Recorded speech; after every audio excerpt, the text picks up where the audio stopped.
Hey, what's up, Street Talks? Eric here from the Eric from Street Photography blog. So, since I've come back from my long trip abroad, one thing I've really wanted to do a lot is create more video lectures because I think there's a huge wealth of information out there, and a lot of people prefer watching videos rather than reading. Personally, I prefer reading, but I know a lot of people out there prefer watching video. So I'm trying to make a huge effort in this upcoming year to make more video content, and I hope this will be helpful to you. So one of the presentations that I wanted to share was how to conquer your fear of shooting street photography. So I think street photography is one of the most difficult types of photography out there because there's so much uncertainty, there's so much fear, there's so much anxiety, and there's so little you can control. And overcoming that fear of shooting street photography is one of the most difficult things. I mean, I think when you're starting off in street photography, the biggest barrier you have is just overcoming that fear because there's lots of fears we have. I mean, there's some people who, were worried that we might upset people. We were worried that someone might physically assault us, like they might like punch us in the face or try to steal a camera or stuff like that. And sometimes we just feel bad for bothering people. We don't want to disrupt people, enjoying their coffee at a cafe, and we feel kind of guilty. And there's definitely a sort of social shame for shooting street photography because in today's modern society, it's kind of considered impolite to shoot a photo of somebody without asking for permission, especially in today's day and age where there's so many privacy concerns because some people are like, oh, I don't know what you're gonna do with my photo. You're gonna put it on Facebook, you're gonna put it on Instagram, you're gonna sell it to some company. Is my photo gonna show up somewhere I don't want it to be seen? And so really the biggest step in terms of overcoming your fear of shooting street photography is that realizing that you're not doing anything wrong. I mean, before photography has become so ubiquitous with smartphones and stuff like that, I think most people actually enjoyed having their photos taken. And I still would agree that most people like having their photos taken as long as you do it in a way that's respectful, in a way that you kind of don't do it in a sneaky way. So, one thing I'll talk about a little bit later is I don't recommend shooting from the hip in terms of having your camera by your waist and pretend that you're not photographing them. So I think it's very important to be open, transparent about the whole shooting process. And I wanted to make this presentation in terms of some practical tips in terms of how to overcome your fear of shooting street photography. So one of the first questions that you want to ask yourself is, what fears do you have, you, my dear listener, in terms of coming when it comes to shooting street photography? So, think about this for a second. Okay, you probably thought about something. So I don't know what fears you have, but I'll tell you the fears I have. And I've been shooting street photography for about 8 years now. I've been shooting since I was 18 years old. I'm currently 26.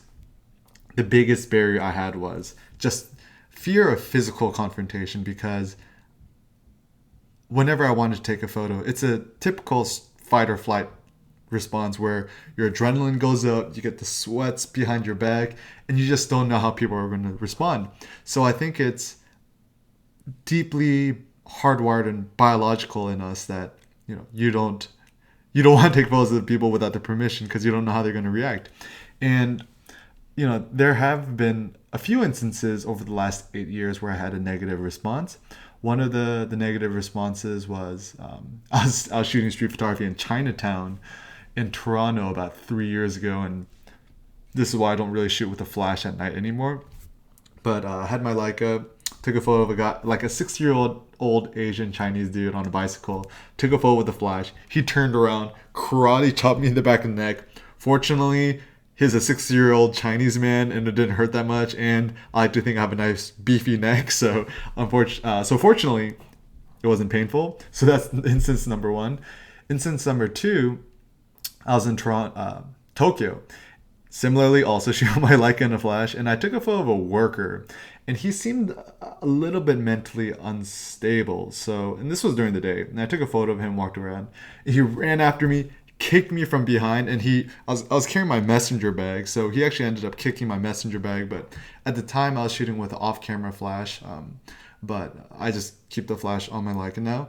But anyways, flash goes flying, hits a wall, breaks, batteries go flying, and I'm like, oh shit, this guy's gonna kill me. He looks at me, he's got the crazy look in his face, and I just said, "Sumimasen," which means like, sorry, and I just walked away, and he didn't chase me, fortunately. But The big mistake I made in that regard, and one thing I don't do anymore, is when people don't look mentally stable, I generally try not to take their photographs. If they do look mentally unstable, then I'll go and ask for permission. And the last instance was when I was in downtown Los Angeles. Took a photo of a dude. I mean, it wasn't aggressive or anything like that, but he was just really suspicious. Threatened to take my camera, and he tried to grab at my neck strap. And I just calmed it down. Hey, look, I'm just a photographer. I'm not here to make any trouble. Sorry to upset you. And by being able to calm him down and reassure him that I wasn't doing anything sinister, he actually kind of apologized and let me go, and we just kind of made our amends and moved on. These are the three worst things that's happened to me in the last 3 years, 8 years. To be honest, I've probably gone to more car accidents than anything. And street photography is certainly not photojournalism. It's not war photography. It's a lot less scary than you think. But it's often this fear of the uncertain. And we often have a lot of these preconceived notions in terms of how people are going to respond to us taking their photographs. But you don't really know, because you don't know something until you try it. There's in psychology, there's something called the theory of mind, in which you use your thoughts and you project them onto other people. So for example, you assume everyone else thinks the way you do, or you assume that everyone would like to be treated the way you'd like to be treated. So one thing I mentioned a lot in my workshops is asking people, look, do you like to have your photo taken? Ironically enough, in my workshops, at least, about 60 to 70% of people, doing my workshops, interested in street photography, don't actually like having their photos taken. And I actually think this is a big problem in many regards. First of all, if you yourself don't like having your photo taken, you assume everyone else doesn't like to have their photos taken, which actually isn't the case, because there are a lot of people out there, including myself, like narcissistic bastards like me. I like to have my photo taken, and I'm quite flattered when people want to take my photograph, as long as I don't think someone's gonna steal my identity or put on some weird billboard. I'm totally cool with it. I mean, to me, and maybe this is because I lived in Los Angeles for a while. I live in Berkeley right now, But the whole Hollywood, all these paparazzi trying to get at me because they think I'm someone famous, and it's, to me, I've actually had my photos taken by some street photographers without permission, and I just thought it was hilarious, and I just went to my friends, like, hey, someone took a photo of me today. That was pretty cool, and they didn't do it in sort of malicious way. So realizing that not everyone hates having their photos taken. And to me, this is a huge shift in terms of thinking, because once you start realizing that, most people are actually fine having their photos taken. And to me, honestly, out of every 100 people I photograph, I might only have one person who gets upset. And it's not even physical. It's more like, what you're doing, what is this for? And it's kind of more people are just curious what's going to be used for. And I'm just like, hey, I'm a photographer, and I think it's really important to establish intent, like why did you want to photograph them? So for example, I might be like, the reason I wanted to photograph you because I think you look freaking awesome. I mean, you got a purple hat, you've got cool Ray-Ban sunglasses, and you have a dog with matching sunglasses or whatever. And once you explain why you wanted to make their photograph, and you just say, I'm a photography student, or I'm learning photography, or I like to take photos. And then people kind of realize that you're not like some weird professional trying to steal their identity or whatever. And people are quite flattered. And I think that's another way to overcome your fear of shooting street photography is, through flattery. And you don't want to get fake flattery. So if you see someone who's obviously grossly overweight, you don't want to be like, oh, you look so sexy and beautiful. I mean, unless you're into that, which is totally cool. Don't get me wrong. But, if I did photograph somebody who I think is dressed really well, but let's say maybe they're overweight or obese, I say, I love your outfit. I think it looks really wonderful on you. And that is something that is open and honest. And often, whenever I take photos of people, either with or without permission, one of the things I always like to do is just talk with them afterwards. So if I see somebody, take a photo of them, they look at me kind of weird, I'm like, hey, how's it going? And there's blah, blah, blah. And then you just start a conversation, and then they might be like, oh, so what's the photo for? I'm like, oh, I'm just walking around, just making some photos. And yeah, I thought you're cool. Sometimes I exchange emails, offer to email in the photo. Nowadays, because I'm shooting film, it's a little bit more difficult. So what I'll just do is just take a photo of them. I'll ask them if they have a smartphone.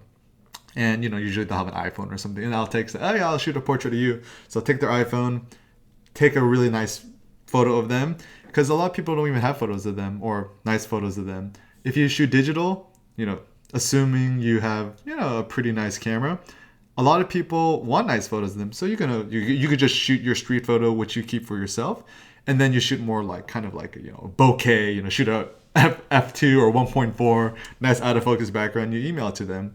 And so realize that shooting street photography, it's not just you stealing their soul or taking something away from them, but you're actually giving them a gift. So another point I want to bring up is in street photography, there's a difference between taking a photo and making a photo.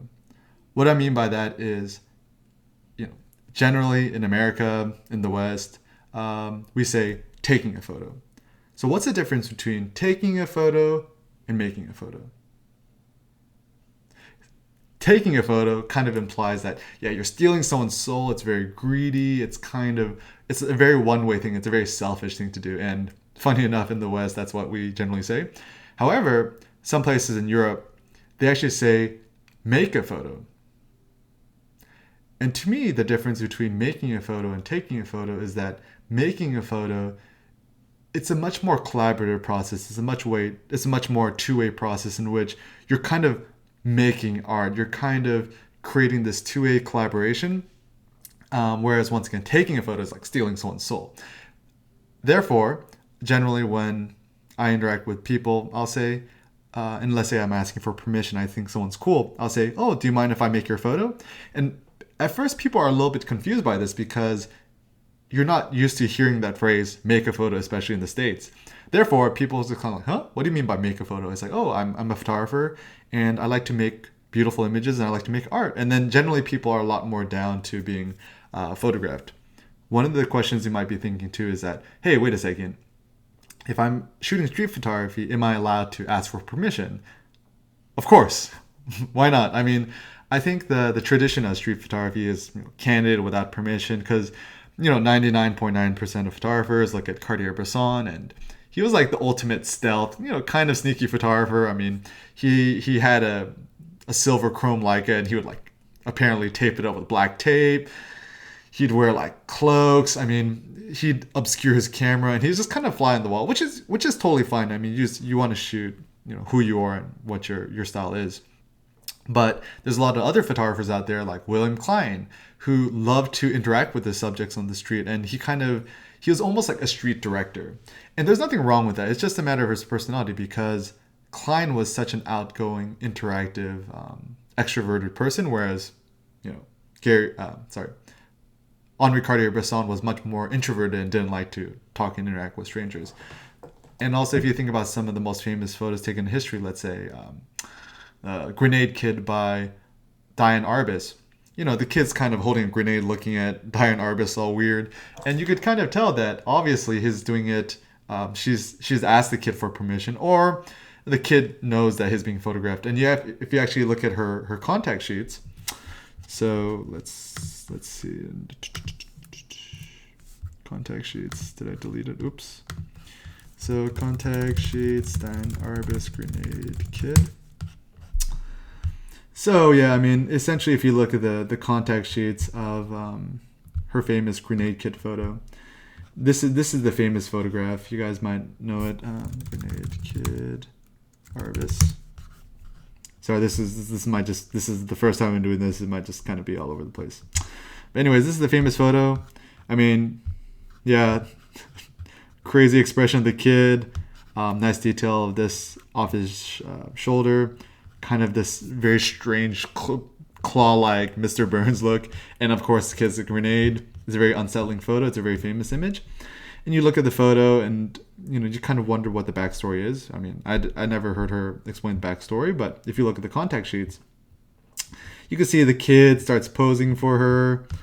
And, she takes a bunch of photos. And this is another important thing is, if you have some fear of shooting street photography, don't just take one photo and run away, work the scene. Yeah, so you could Google this. But anyways, to go back on to point, realize that, you could ask for permission when it comes to shooting street photography. And let's see, another photo to example, make an example. So William Klein gun. So this is also another very famous photo by William Klein. So you see this kid with a gun staring into the photographer all menacingly. There's this kid here on the side. And it's a very strong image. And you would think that looks like a candid photo. But William Klein described taking the image. He saw the kids playing with guns. And he told this kid, look tough. And the kid turns around and points a gun into his face. And if you actually look at the contact sheet, aka like the photos before and after. So this was the first shot. The shot after, you see the kids all smiling and laughing. So you could see generally photos don't tell the truth. They're lies. They're just how do you say? Man, why am I drawing blank? They're renditions of reality. Yeah, they're subjective views of reality. So this is William Klein's photograph, and you might think, oh, why did William Klein pose this photo? It's not authentic. But you know what? Then again, what exactly is quote unquote authenticity? I could talk about that later. But the reason why he described that being okay, that he told the kid to, hey, look tough, is the fact that you could ask 100 different kids, look tough, and they'll give you 100 different responses. So you might ask one kid, hey, look tough, and he had a gun. He might just like flex his muscles, or he might just like put his hand on his hip and hold up the gun. But this kid, when he heard act tough or look tough, to the gun, it like shoved it into William Klein's face. And therefore, there is some sort of reflection of this kid's inner mind that he's probably dealing with a lot of stress in his life. Maybe he's got family issues, or he's just kind of like a violent psychopath. Who knows? But I mean, at the end of the day, they're just a bunch of kids. So knowing that asking for permission is totally fine, and I'll talk a little more of that moving forward. Moving on, there's this one quote that I love. It's the quote that I've read the first when I wanted to overcome my personal fear of shooting street photography. It's by Robert Capa, very famous war photographer. We all probably know this famous photo of D-Day. And he said, if your photos aren't good enough, you're not close enough. And therefore, a lot of people kind of criticize this quote. They're like, oh, a photo that's closer isn't always better. That is true. Sometimes you actually want to take a step back to make a better photograph. But I think most street photographers starting off who want to build up their confidence, generally most people aren't close enough. The downsides of being too far away is the fact that you're not filling the frame. You probably have clutter on the left, right, top, bottom of the frame. And also I feel that with physical proximity comes emotional proximity, meaning the closer you are to your subjects, the more you could empathize with them. You could see the expression in their face. You're in their personal space, and there's this sort of energy that comes out. I can't really describe it, but when I'm shooting, generally I shoot with a Leica or whatever camera, and I shoot with a 35mm fixed focal prime lens, and that's 35 quote unquote full frame. So it's a pretty wide lens, and generally 95% of the shooting I do on the streets of people, it's generally from about 1 arm length to 2 arm lengths away. So I'm generally working in 0.7 meters to about 1.2 meters, which is about like 2 to 5 feet. I don't know what it is in feet, but anyways, you're pretty close. And ironically enough, I think the closer you are to your subjects, the less creepy it looks. There's one phrase that I love in street photography is creepiness is proportional to focal length. Meaning, if you have a super long telephoto lens, let's say a 200 or 300 or 500 mil lens, the longer your focal length is, the creepier you're going to look. So imagine a guy with like a 5D Mark III, a 300 mil lens, hiding behind a bush, taking photos of your kid in a playground. That's going to look creepy. However, let's say you had a small camera, a 35mm lens. You're right next to the kid, waving at the kid, waving to the parents, taking photos. You're going to look a lot less creepy because you're doing it openly, you're being transparent, and you're close. Because when you're close to your subject, sometimes you're so close to your subject, they think you're photographing something behind them. And that's something I learned from Bruce Gilden, because people are like, no way is this guy taking a photo of me. He's way too close. Whereas if you're and then also the benefit is when you're shooting with a wide angle lens, even though you're pointing your camera to your subject, and let's see, I should just grab my camera later to make a point. But anyways, if you're holding up your camera and you're pointing it at them, because the focal length is wide enough, sometimes you could point your camera directly at them, but your viewfinder actually shows, you know, the people on the left and the right. So whereas if you're shooting with a telephoto lens, you have to lock the camera right into a person's face in order to have them fill the frame. And therefore, once again, don't shoot with telephoto lenses. The longer lenses are, the creepier you're gonna look. In terms of focal lengths, generally I recommend 35 millimeter full frame equivalent for 99% of photographers out there, street photographers out there. If you shoot with a crop camera, that's like a 1.6 crop camera. Generally that equates to a 24 to a 28, which is roughly 35 afterwards. So I think on the Fuji, they have a 23 mil, which is a 35 full frame equivalent. So some practical tips, I'll just kind of go by these one by one to overcome your fear of shooting street photography. So tip number 1, smile and say thank you. There's something in psychology called mirror neurons, in which people are like mirrors. For example, the way you treat other people is the way they're going to treat you back. And the idea of mirror neurons in psychology is that as children, we're born to this world. How are we going to learn to interact and become socialized? The way we do that is we look at adults, see the way they interact, and we just mimic them. That's why you see a lot of children, they play house, they play the jobs, they pretend like they're working a job, and they just essentially mimic us. Even learning how to eat, they see an adult or their parent putting the fork to the food, putting it to the mouth, and so even babies will pretend to do that motion in order to learn.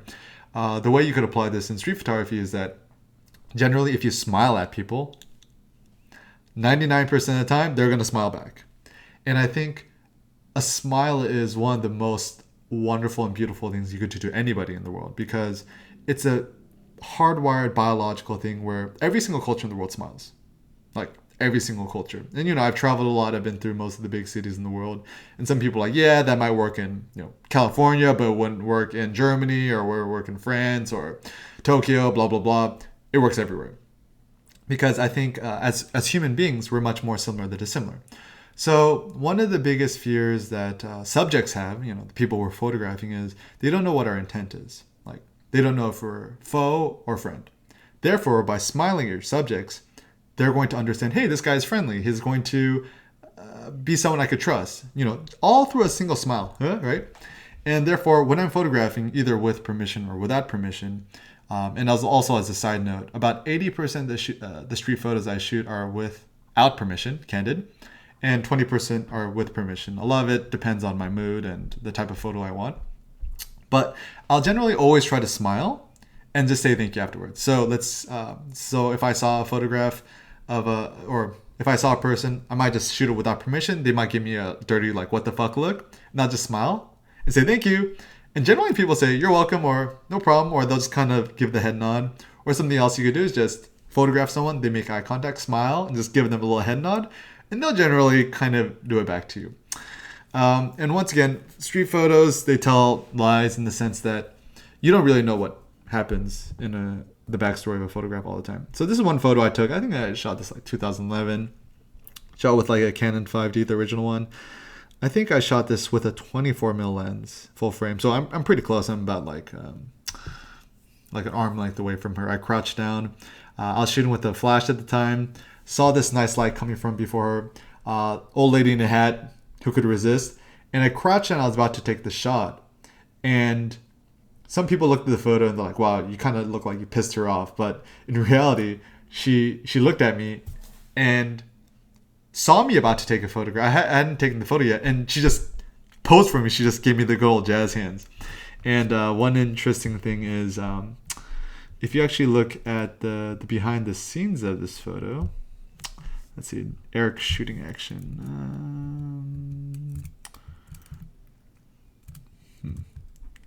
Okay, we're just going to look through a bunch of random photos of me.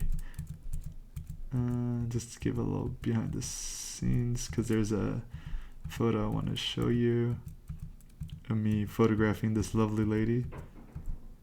Let's see, where is it? Oh, there it is. Okay. I'm going to make a new folder. Jazz hands shooting behind the scenes. This is for my personal reference. Okay. So, this is actually me. Oh, man, this is so long ago. Yeah.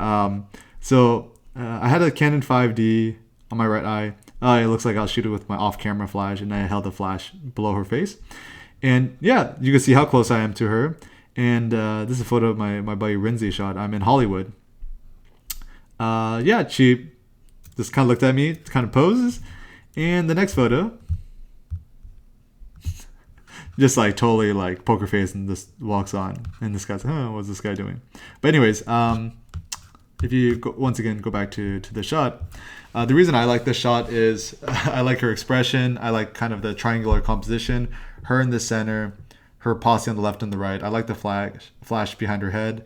I like her facial expression, the hands, hand gestures make interesting street photos. I like the mismatching earrings. One thing I don't like is I don't like that, what you might call it, that pole or that light coming out of her head. But other than that, it's an old photo, but I still like it. Another photo, another tip to overcome your fear of shooting street photography is realize you're not doing anything wrong. So, I think oftentimes as street photographers, you feel kind of a little bit sneaky or guilty, or like you're like a peeping Tom, that I shouldn't be doing this. It's not okay. But realize as a street photographer, you're not hurting anybody and you're not doing anything wrong. I think all of us in street photography have very good intentions, and you kind of want to capture the beauty of the world and everyday life. And I think most of us shoot for the right reasons. And therefore realize that when you're shooting on the streets, you're kind of doing a good thing. I mean, you're a historian. Someone's going to look at your street photos 100, 200 years from now. They're like, wow, that's what people used to look like. Oh, whoa, people had iPhones back then, and now we're all like wired into the Google brain uploader, whatever it may be. And this is a funny photo I shot in Chicago. This guy eating a sandwich, and I'm working on a suits project. He has his necktie over his shoulder and is eating a sandwich. I'm about to take a photograph, and he puts the sandwich down. And he's just like looking at me, and then there's some glass in between us, and I didn't knock on the mirror. What I did was I took my hand and I motioned the expression of him about to take a bite, and I'm just like to signal to him through the mirror or through the glass that I'm asking him to take another bite. So he just kind of, shrugs his shoulders and is like, hey, why not? And then takes a bite, and then that's when I take a shot. If you actually look closely in the frame, you could actually see a selfie of me in his chest. One thing that I didn't realize is that in the background it says, you gotta get it hot, which is nice. And to me, it's like a Michael Douglas kind of Wolf of Wall Street kind of expression. But afterwards, I actually went inside the restaurant. It was a Potbelly. It's like a Subway or a sandwich place. And I go in there and just chat with him. I'm like, hey, thanks for the photo. He's like, yeah, no problem. Another thing to think about is pre-anticipate the worst case scenario. Meaning, honestly, often we're scared of shooting street photography without establishing what is the worst that's going to happen. Generally, the worst that's going to happen is someone might yell at you, or someone might threaten to call the cops, or someone might, let's say, get physical. But that almost never happens. And generally, that's not even that bad. I mean, generally, I think when I used to work corporate, I had more stress when my boss would yell at me than people in the streets would yell at me. And once again, if you pre-anticipate the worst case scenario, then you know how to respond. So for example, if someone's like, what the fuck are you doing? Blah, blah, blah. And just giving you all the smacks. Like, oh, you already kind of have a script written in your mind. Say, hey, I apologize. I didn't mean to upset you. I'm just a photographer. I think you look lovely because X, Y, and Z. And, that's why I took the photos. That, I don't care. Delete it. And then you might look at it on your LCD screen. And if you think that it's a bad photo or it's not that interesting, I mean, maybe the best thing is to just delete it and move on. Otherwise, you could just look at the image and say, oh, I'm sorry. I'm sorry to upset you. Maybe you could kind of dodge your question.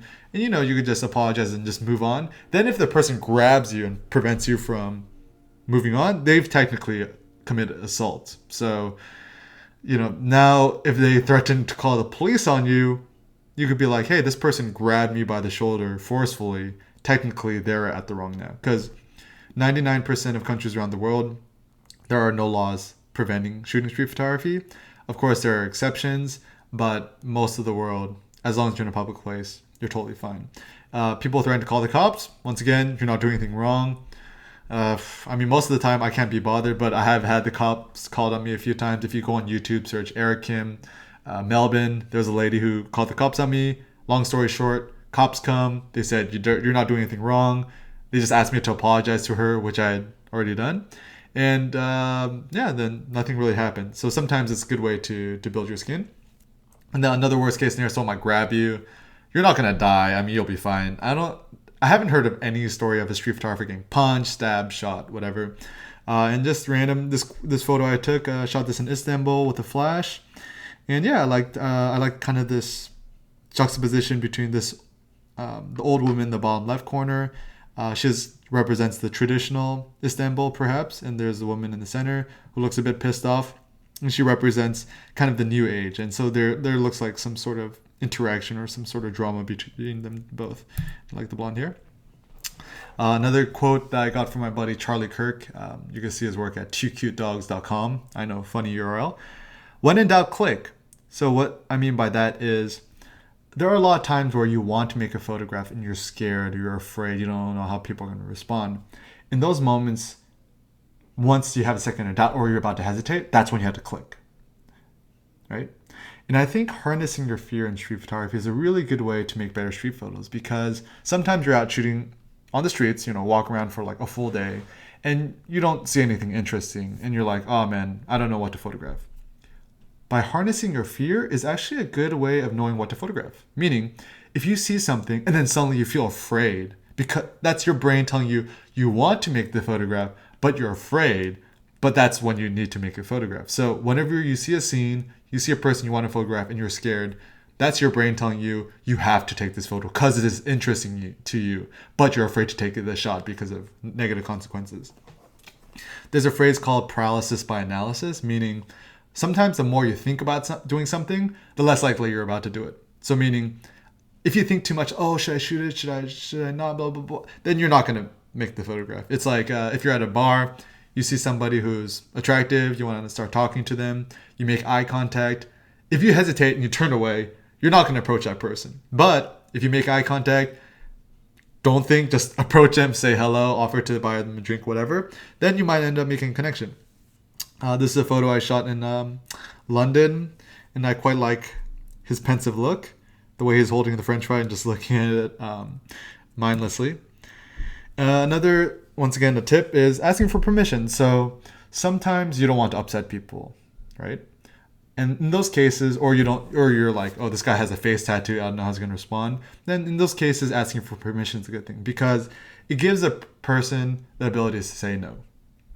Therefore, if you ask, see someone cool, ask for permission to take their photograph, and they say no, sometimes maybe you could try to wax them on a bit, say, oh, but you look so cool, this and that. But people just say no, then just say thank you and move on.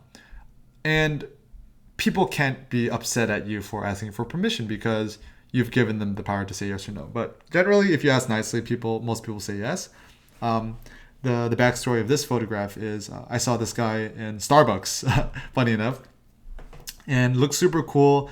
I was quite afraid. I don't know how to approach him, but anyways, I sit down with him. I start chatting with him, and I'm like, "You're so cool. Love your outfit."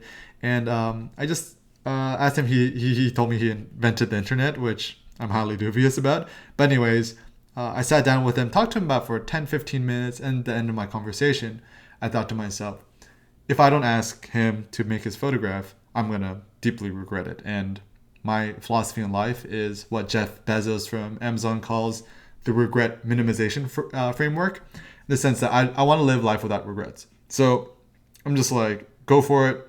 So I said, oh, you look so cool. Do you mind making some photos? He said, yeah, sure. What you want me to do? And I'm like, yeah. And I was like, I don't know, just fix your tie. So he's kind of fixes his tie, and I only made 3 photos. I actually should have technically shot more. And let's see, I think I have the contact sheets here. Oh yeah, here it goes. So contact sheets. So first photo, second photo, third photo. in theory, I should have shot more, but this was about like 2 years ago before I knew any better. But anyways, yeah, never hurts to ask for permission. The worst is they could say no.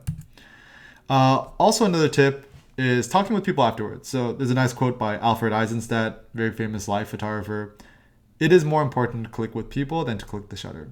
Meaning, the connections you have with people is more important than the photos themselves. And, I think I would actually agree. And this is a personal thing. For me, street photography is kind of a lifestyle. It's kind of a way to interact with people. It's a unique way to see the world. And for me, photos aren't as important as the human connections that I get. Now, this is just my personal preference. I know a lot of people, to them, the image is everything. That they don't care how they get the image. They just want to make good images, which is totally fine. That's just their approach. But my approach is I want to make human connection with the people that I meet and that I find meaningful. So oftentimes, if I ask for permission or without permission, I'll just talk with people afterwards. Say, hey, thank you for letting me take your photo, this and that. This is one photo I shot in Mumbai about 2 years ago, maybe 3 years ago, I don't remember. But, there was kind of a protest, and I saw this pretty attractive female cop. And she had her hands covered up, and she was actually, I believe, talking on her phone or radio. And then I took a photo with a flash, and I, once again, held the flash underneath, which kind of made that one eye illuminate. And I just quite like the drama of the image. But afterwards, she smiled, I smiled, and all the other cops around her started laughing. So it never hurts to ask. Another tip is shooting with a friend. I feel that when I'm shooting with a friend, I'm a lot more confident. And I kind of like the idea of having a quote shooting buddy. It's kind of like having a gym buddy. Have you ever made a New Year's resolution to work out every morning? I'm sure you've done that. I know I have. I find it a lot easier to be motivated when I have a friend with me. So similarly in street photography, if you're afraid, there's strength in numbers. So if you shoot with 1 or 2 or 3 other friends, you just kind of become, your confidence collectively goes up. So this is one photo I shot in Istanbul in a crowded train, and this guy looks like kind of really scary. He looks like he's about to kill me. Once again, photos tell lies, and I'll kind of show you my context behind this. So yeah, Istanbul Metro. So it's funny. So this is actually their first photo. So here's the contact sheet, right? So this is actually the first photo. I was about to take a photo, and then everyone, the Metro just started laughing, and this guy was, great smile, right? And then this was the second photo, and I was like, one thing also I do when I'm shooting photos, if people start laughing, I was like, oh, serious, don't smile. And he just stopped here. And then I took the last photo, then everyone just started ignoring me, and then he just kind of gives me this more serious look. Because I told him to not smile. Because a lot of people say, oh, I want to ask for permission, but I don't want to look posy. A good tip, and I actually got this from Martin Parr, is look into the lens, don't smile, pretend like it's a passport photo, look serious. It actually ends up looking pretty authentic. Another tip, I mentioned this earlier, is compliment people or explain why you took the photo. So I see this guy in downtown Los Angeles. Looks super cool. He's kind of fixing his earbud. He's got the cool cholo handlebars. And I just crouched down. I'm like, and he just looked at me and I was like, hey, what you doing? And I'm like, oh, you look so badass like your tats. Like, what? And then I took the photo. My buddy Rinzi took this behind the scenes photo. So here, I think I shot with an M9. Once again, shooting off camera flash. Don't really do that anymore. But you could see how low I had to crouch down to make the photograph. And this is also another tip. If you want to make better backgrounds or cleaner backgrounds, crouching down is good. And also, it kind of makes the person look larger than life. And another tip is if you're shooting street photography on a digital camera and you had an LCD screen, show them the photo after you've taken it. So you show them the back of the photo and offer to email it to people. This is one guy I saw in downtown Los Angeles at night. Thought he looked really badass, and I was scared as hell. I mean, he had Los Angeles tattoo on his neck and face tats, stuff like that. But I thought he looked awesome. And as I wanted to say, you look badass. Do you mind if I made your photo? And they said, yeah, sure. And he ended up being a super friendly guy. And I made about 2 or 3 photos with a flash. And one thing I didn't anticipate when I shot it, but afterwards, is in the background, you could see these kind of little butterfly heart little things. So to me, the photo says, even though this guy looks so tough and scary, he's actually kind of a friendly, nice guy. Another tip, don't photograph people's faces, because oftentimes people don't like having their photos taken of their face. But, there's ways you can work around that. Say, oh, I like your hands. Or maybe I could take a photo without showing your face or your shoes or whatever. And sometimes not photographing people's faces can be more interesting. In this case, where I photographed this woman with this awesome, these really kind of gaudy fingernails.